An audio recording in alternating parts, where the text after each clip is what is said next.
환자가 단순히 처치를 받은 사람인지 아니면 불법임을 알면서 적극적으로 공모 지시를 했는지는 수사에서 다뤄질 수 있습니다. 그래서 실제로 수사기관은 누가 불렀냐, 누가 결제했냐, 어떤 기록이 남아있냐, 그리고 얼마나 많이 반복됐냐를 보게 될 겁니다.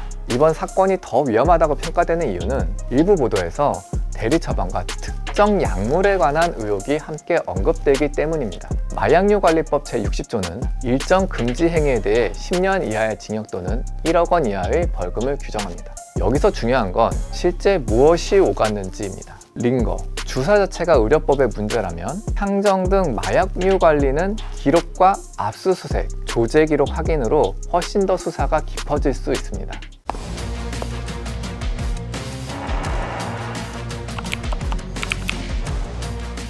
안녕하세요. 사건 텔러 유광훈 변호사입니다. 오늘은 가장 뜨거운 연예계 이슈 중에 하나인 박나래 논란을 법과 절차로 정리해 보겠습니다. 이 사안이 왜 이렇게 커졌느냐를 보면요, 전 매니저들과의 갈등이 단순한 평판 논란이 아니라 형사 고소고발로 넘어갔고, 이른바 주사이모에 대한 논란이 얹히면서 불법 의료와 대리 처방, 약물 의혹까지 얹었습니다. 또 박나래 측도 맞고소와 추가 고소로 대응하면서 박나래와 전 매니저의 쌍방, 진흙탕 분쟁으로 굳어지고 있습니다. 오늘은 박나래 논란을 정리해보고 법적으로 어디가 쟁점이며 앞으로 어떤 결말이 나올지를 보겠습니다.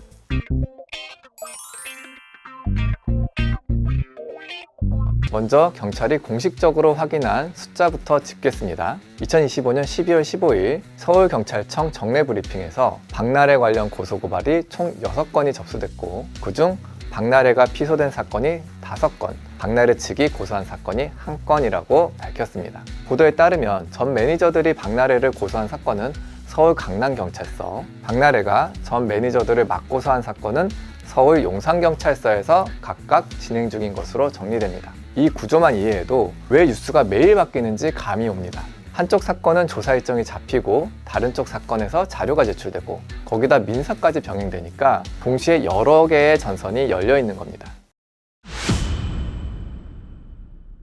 경찰 브리핑과 각 언론 보도에서 반복적으로 언급되는 전 매니저 측의 주장, 고소 취지는 대략 다음 범주로 정리됩니다. 직장 내 괴롭힘과 폭언 등 이른바 갑질과 특수상해 또는 특수폭행 관련 주장인데요. 여기에 대리 처방과 불법 의료행위 의혹, 비용 미정산 주장입니다. 이 중 상당수는 입증의 방식이 다릅니다. 폭언과 괴롭힘은 통상 메시지나 녹취, 목격 같은 정황 증거가 핵심이고, 상해는 의료 기록, 상해 부위, 경위가 붙어야 하고, 대리 처방이나 불법 의료는 결국 진료 기록, 처방, 조제 기록, 결제 내역 같은 기록 증거가 싸움의 중심이 됩니다. 박나래 측은 전 매니저들을 공갈 미수 혐의로 맞고소한 데 이어 최근에는 업무상 횡령 혐의로 추가 고소까지 진행한 것으로 보도됐습니다. 여기서 많은 분들이 헷갈려 하시는 게 민사 절차입니다. 앞에 얘기한 것들은 형사 절차고 이제는 민사 절차를 설명해 드리겠습니다. 보도에 따르면 전 매니저 측은 박나래 소유의 서울 용산구 자택에 대해 1억 원대의 가압류를 신청했고, 법원이 담보 제공 명령을 내리면서 가압류 인용 절차에 들어갔다는 보도가 나왔습니다. 담보 제공 명령을 쉽게 풀어보면 이렇습니다. 가압류를 걸어서 상대방의 재산을 묶어둘 수는 있는데 그게 나중에 잘못된 것으로 판명되면 상대가 손해를 볼 수도 있으니까 신청인도 일정 금액을 맡겨놔라, 이런 의미입니다. 따라서 법원은 전 매니저 측이 낸 서면 자료만 봤을 때는 박나래 측이 전 매니저들에게 줄 돈이 있을 수도 있겠다라는 생각으로 일단은 묶어는 주겠다 라고 결정한 것이죠. 이 지점에서 분쟁은 더 거칠어집니다. 가압류는 단지 법률 행위가 아니라 대중에게는 진흙탕 싸움이 현실화됐다라는 신호로 읽히기 때문입니다. 이제 가장 민감한 파트로 넘어가겠습니다. 주사이모 논란이 위험한 이유는 여론이 아니라 형사처벌 규정이 비교적 선명하기 때문입니다. 의료법은 원칙적으로 의료인이 아닌 자의 의료행위를 금지하고 이를 위반하면 벌칙이 따릅니다. 의료법 제87조는 제27조 무면허 의료행위 금지, 위반 등에 대해서 5년 이하의 징역 또는 벌금을 규정합니다. 주사나 링거를 놓은 사람이 의료인이냐 아니냐가 1차 관문입니다. 만약 의료인이 아니라면 제공자 또는 시술자가 의료법 위반 수사 대상이 될 가능성이 높습니다. 여기서 형량이 더 무거워지는 길이 있습니다. 무면허 의료행위가 단발이 아니라 영리 목적으로 업으로 반복됐다면 보건범죄 단속에 관한 특별조치법, 약칭 보건범죄 단속법 제5조가 적용될 수 있고, 이 경우 무기 또는 2년 이상의 징역까지 규정되어 있습니다. 벌금도 병과될 수 있고요. 정리하면 불법 의료였냐만이 문제가 아니라 돈을 받고 반복했거나 사실상 업으로 했냐가 처벌 수위의 핵심이 됩니다. 자, 그럼 환자, 주사를 맞은 사람은 처벌을 안 받나? 이 질문이 제일 많이 나옵니다. 최근 왕진 관련 전문가가 무면허 의료 행위는 통상 행위자, 즉 시술자를 처벌하는 구조이고 환자에 대한 처벌은 원칙적으로 거론되지 않는다는 취지로 설명한 내용이 소개됐습니다. 다만 변호사의 관점에서는 단서가 있습니다. 환자가 단순히 처치를 받은 사람인지 아니면 불법임을 알면서 적극적으로 공모 지시를 했는지는 수사에서 다뤄질 수 있습니다.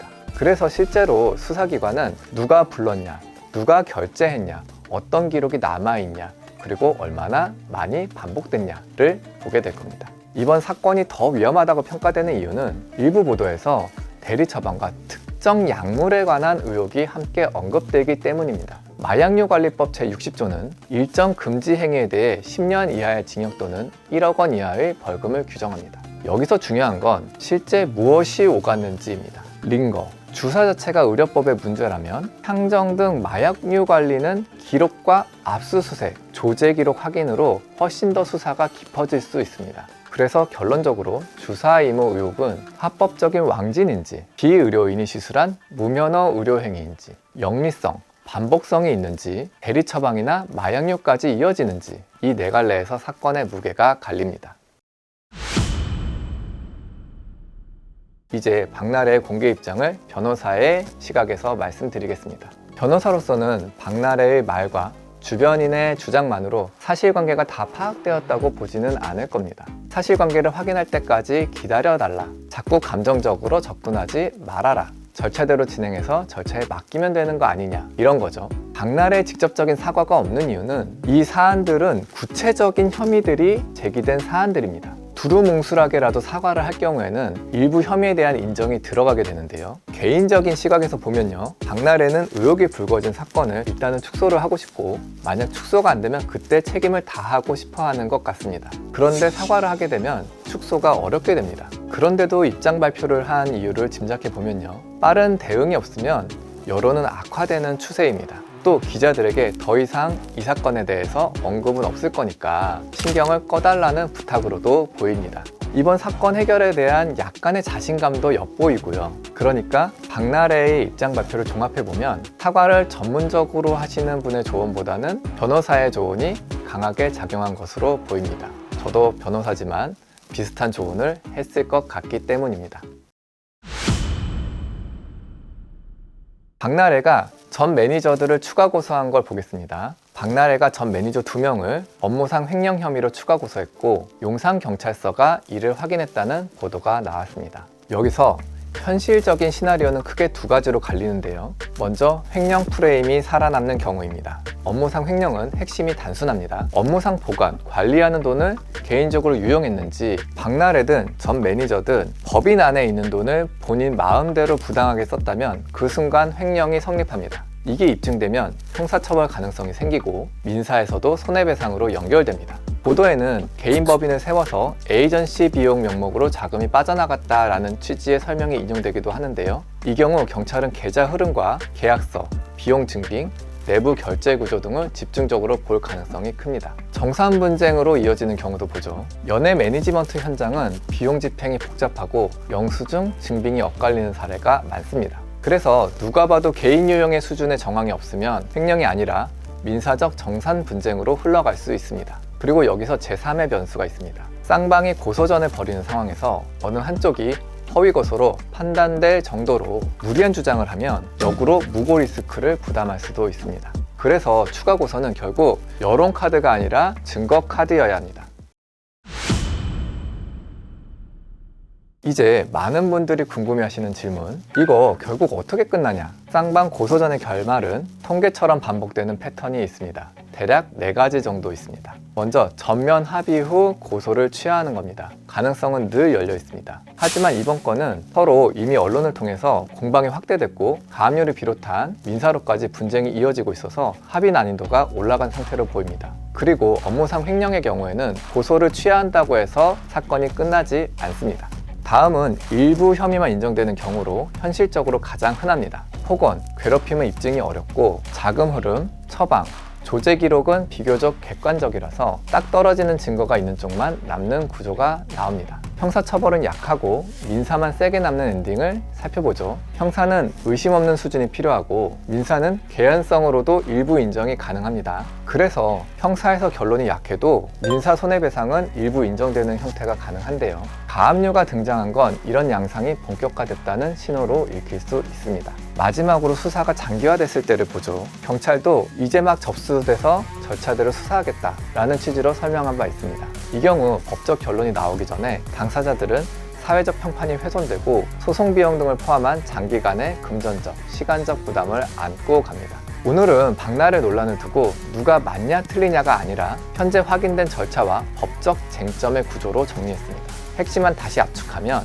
경찰이 공식적으로 6건의 사건을 접수를 확인했고 전 매니저 측 주장과 박나래 측의 반격이 맞붙었고 민사에서는 가압류가 인용된 상태이고 그로 인해서 분쟁이 더 깊어졌습니다. 주사의무 의혹은 의료법과 보건범죄단속법, 마약류 관리법까지 갈 수 있는 구조라서 결국 기록과 증거가 결말을 만들게 됐습니다. 다음 단계는 예측이 아니라 확인입니다. 진료, 처방, 조제 기록, 결제, 계좌 흐름, 메시지, 녹취, 이 기록들을 모으면 여론전은 끝나고 본격적인 법정전이 시작될 것으로 보입니다. 오늘 영상 유익하셨다면 구독과 좋아요, 알림 설정 부탁드립니다. 지금까지 사건텔러 유광훈 변호사였습니다.